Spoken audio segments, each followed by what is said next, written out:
ओम। बैठेंगे सीधे,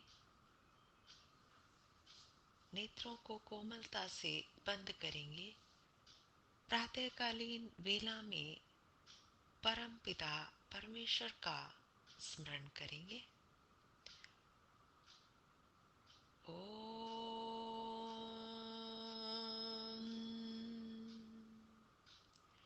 अग्निमीळे पुरोहितं यजस्य देवमृत्विजं होतारं रत्नधातमम्।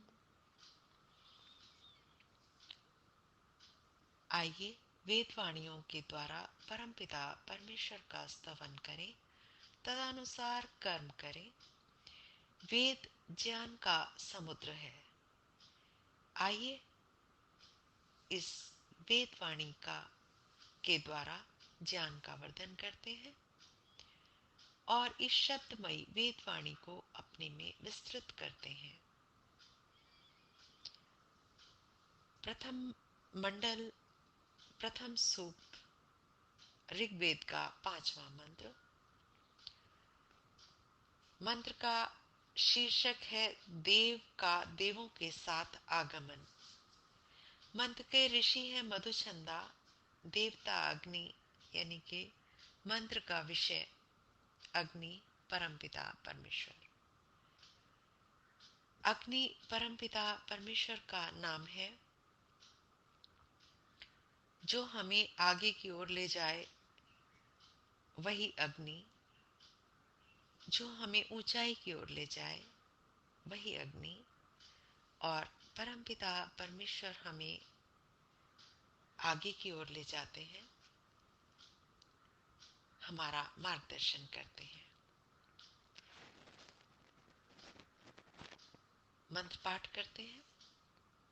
ओम अग्निर्होता कविक्रतुः सत्यश्चित्रश्रवस्तमः देवो देवेभिरागमत्। ओम। गत मंत्र की भावना को प्रकट करते हुए कहते हैं कि अग्नि ही सबको गति देने वाले वे प्रभु ही होता, सब यज्ञों के करने वाले हैं।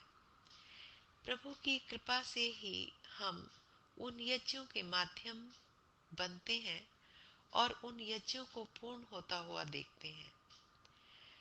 सृष्टि यज्ञ के होता तो वे सर्व महान प्रभु स्पष्ट ही हैं। इस सृष्टि का रचना, उसको चलाना, ये यज्ञ ही है जो परमपिता परमेश्वर कर रहे हैं। कवि क्रतुहु क्रांतदर्शी होते हुए वे सब कर्मों के करने वाले हैं। कवि ही क्रांतदर्शी ही, इसीलिए उनके सृष्टि आदि कर्मों में अपूर्णता नहीं है। हर कार्य पूर्ण है। पूर्णमदः पूर्णमिदं, प्रभु पूर्ण है, अतः यह सृष्टि यज्ञ पूर्ण होना ही था। हमें अज्ञानवश कई बार इस सृष्टि में कई न्यूनताएं प्रतीत होने लगती हैं। भूकंप आदि का आना घातक लगता है। शरीर में कई ग्रंथियां, जिन्हें ग्लैंड्स भी कहते हैं, निष्प्रयोजन प्रतीत होती हैं। कितने ही प्राणियों व पौधों का उपयोग हमें अज्ञात है, यानी कि हम नहीं जानते। परंतु जितना जितना हमारा ज्ञान बढ़ता जाता है, उतना उतना हमें संसार पूर्ण प्रतीत होगा। सत्य है, वे प्रभु सत्य हैं, सत्य स्वरूप हैं, अथवा सत्सु भव, सज्जनों में उनका निवास है। किसका? ईश्वर का। सर्वव्यापकता के नाते सर्वत्र होते हुए भी वे सज्जन हृदयों में प्रकाशित होते हैं, यानी कि वो ही उनका प्रत्यक्ष कर पाते हैं जो सज्जन होते हैं, जो देव स्थिति में होते हैं।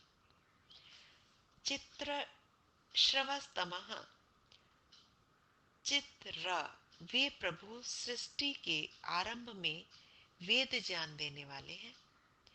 ज्ञान के देने का उनका प्रकार भी अद्भुत है। हृदयस्थ होते हुए वे बिना किसी प्रयास के पवित्र हृदयों को प्रकाशित कर देते हैं। वे प्रभु श्रवस्तमः अत्यंत कीर्तिमान है, अथवा वे प्रभु सर्वाधिक ज्ञान वाले हैं। श्वस श्रुति ज्ञान, श्रवस का अर्थ है श्रुति और या ज्ञान। निरतिशय ज्ञान के अधिष्ठान ब्रह्म ही तो है।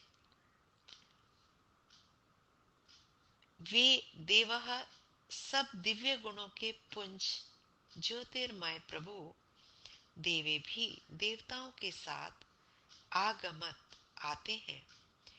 अर्थात कहने का अभिप्राय है, हृदय में प्रभु का वास होने पर सब दिव्य गुण हम में स्वतः प्रादुर्भूत होते हैं, हो जाते हैं। अथवा देवे भी दिव्य गुणों के द्वारा देवः वे प्रभु हम में आगमत आते हैं।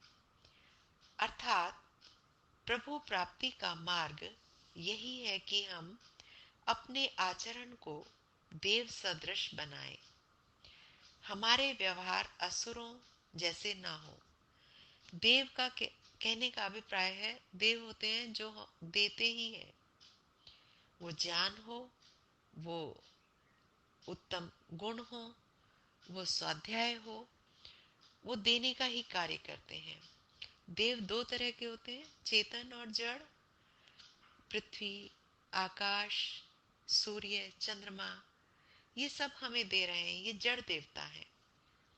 हमारे पितर जो विद्वान हैं, आप्त पुरुष हैं, वो भी देव हैं। वो हमें ज्ञान प्रदान करते हैं। हम जितना जितना दिव्यता को अपनाएंगे, उतना उतना प्रभु के समीप होते जाएंगे। भावार्थ, वे प्रभु अग्नि होता कवि क्रतु सत्य चित्र श्रवस्तम व देव हैं। वे प्रभु दिव्य गुणों को धारण कर के द्वारा प्राप्त होते हैं। अथवा जितना जितना हम प्रभु को धारण करने का प्रयत्न करते हैं, उतना उतना हम दिव्य गुणों वाले बनते जाते हैं।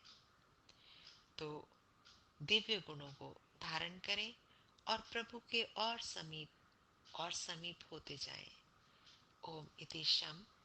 आज के मंत्र का यही संदेश, यही आदेश, इसको अपने जीवन में उतारें। नमस्ते जी, धन्यवाद।